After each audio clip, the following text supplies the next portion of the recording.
welcome back again to Wednesday Midweek Meditation. Yours truly, Maury Allums, sponsored by Emory University Office of Spiritual and Religious Life. So glad once again that you are here with us, joining us on this gorgeous, gorgeous day. And as you look on your screen today, this beautiful image that Liz and I came upon yesterday when we were planning for today's session. I just want you all to take a break for a moment. Just have a few minutes together. I know many of you just want to get up and go outside and enjoy this gorgeous, gorgeous weather.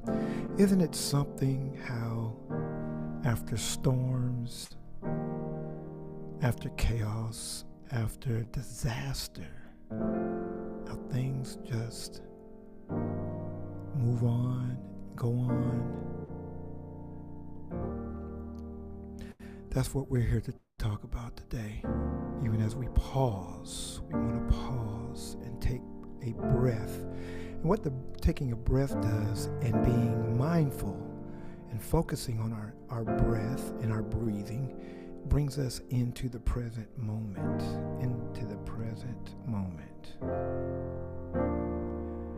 We want you all to be here now. It's something too, because I just got here we had a meeting prior to this, and walking from one building to the next, just all the distractions that happen, all that is bombarding our minds, plaguing our minds to vie for its attention. It's very necessary for us to pause and take a break. Yes, to gather ourselves. And today, as part of our meditation, I would just invite you, just for the next few moments, why don't you just gaze at this image for a few moments. Many of us will have our own interpretations of what it means. A leaf and a drop and a flower. What does that represent for you? I'll leave that up to you for your interpretation. But in your hearing today, there's a reading that I want to call to your attention.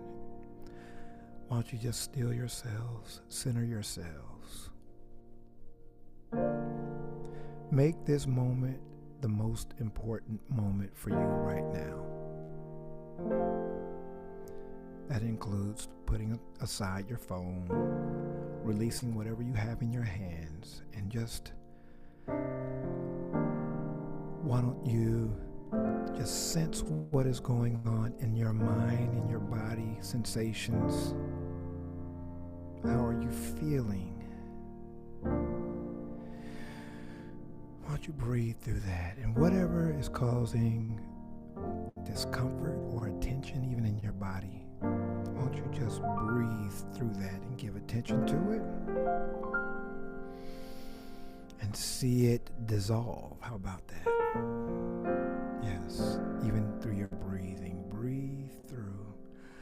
Allow the circulation and everything in your body to just be and relax. Let's breathe together. What a beautiful day this is. How grateful we are just to be.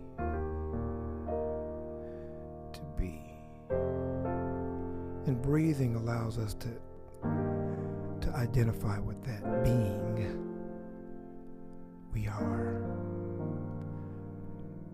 And as I mentioned a few moments ago, with all that's going on in the world, with wars, as we prepare for election, we still have disaster relief around us. Many of you have heard over in the Decatur area, actually the Conyers area, about the toxic clouds out there, chemical clouds. Our hearts go out to those in Asheville. Our hearts still go out to our communities whose family and loved ones are involved in war. And just for anyone that you might be mindful of today, students being overwhelmed, all of us working, never taking time to enjoy now. Enjoy now. Okay. There's a reading by Howard Thurman that I want to read for you today in this short time together. And Liz, whenever you feel you want to change the slide, I'll leave that up to you. But here we go, okay? And it's entitled, Life Goes On. I hope this blesses you today. It says, during these turbulent times, we must remind ourselves repeatedly that life goes on, that we are apt to forget the wisdom of life transcends our wisdoms. The purpose of life outlasts our purposes. The process of life cushions our processes. The mass attack of disillusion and despair distilled out of the collapse of hope has so invaded our thoughts that what we know to be true and valid seems unreal and ephemeral. There seems to be little energy left for aught but futility. This is a great deception. By it, whole peoples have gone down to oblivion without the will to affirm the great and permanent strength of the clean and the commonplace. Let us not be deceived. It is just as important as ever to attend to the little graces by which the dignity of our lives is maintained and sustained. Birds still sing. The stars continue to cast their gentle gleam over the desolation of the battlefields, and the heart is still inspired by the kind word and the gracious deed.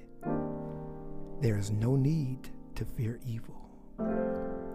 There is every need to understand what it does, how it operates in the world, what it draws upon to sustain itself. We must not shrink from the knowledge of the evilness of evil. Over and over, we must know that the real target of evil is not destruction of the body, the reduction to rubble of cities. The real target of evil is to corrupt the spirit of man and to give his soul a contagion of inner disintegration. When this happens, there's nothing left. The very citadel of man is captured and laid waste. Therefore, the evil in the world around us must not be allowed to move from without to within. This would be to overcome. This would be to be overcome by evil. To drink in the beauty that is within reach, to clothe one's life with the simple deeds of kindness, to keep alive a sensitiveness to the movement of the Spirit of God in the quietness of the human heart and in the workings of the human mind. This is always the ultimate answer to the Great Depression. I hope that meditation helped you today. And there was something else I was thinking about today, but I just want to encourage you today as you breathe. Look well to the growing edge, Thurman says. All around us, worlds are dying and the new worlds are being born. All around us, life is dying and life is being born. The fruit ripens on the tree. The roots are silently at work in the darkness of the earth against a time when there shall be new leaves, fresh blossoms, green fruit, such as the growing edge. It is the extra breath from the exhausted lung, the one more thing to try when all else has failed, the upward reach of life when weariness closes in upon all endeavor. This is the basis of hope in moments of despair, the incentive to carry on when times are out of joint and men and women have lost their reason, the source of confidence when worlds and dreams whiten into ash. Such is the growing edge incarnate. Look well to the growing edge. What is your growing edge? It's life, vitality, wholeness, all that we need. Just breathe. Let's breathe. I'm asking you, just breathe in, exhale, inhale, exhale. All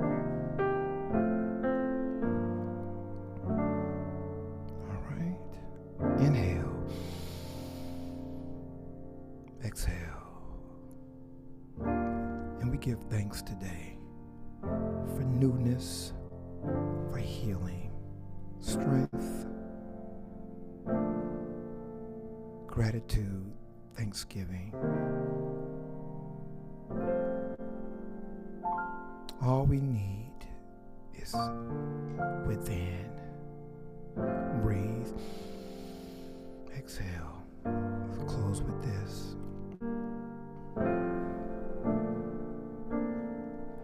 This is the air I breathe. Just breathe.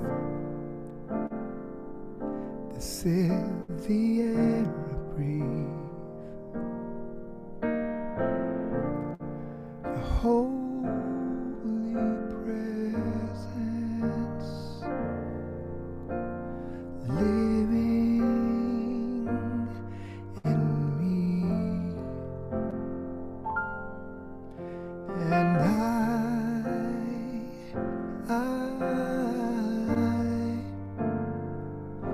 I'm desperate for you. Every breath, if you can just hold on to your breath, and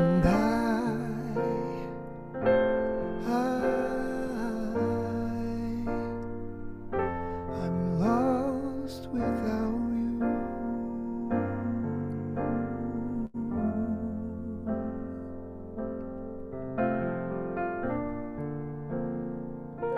This is the air I breathe.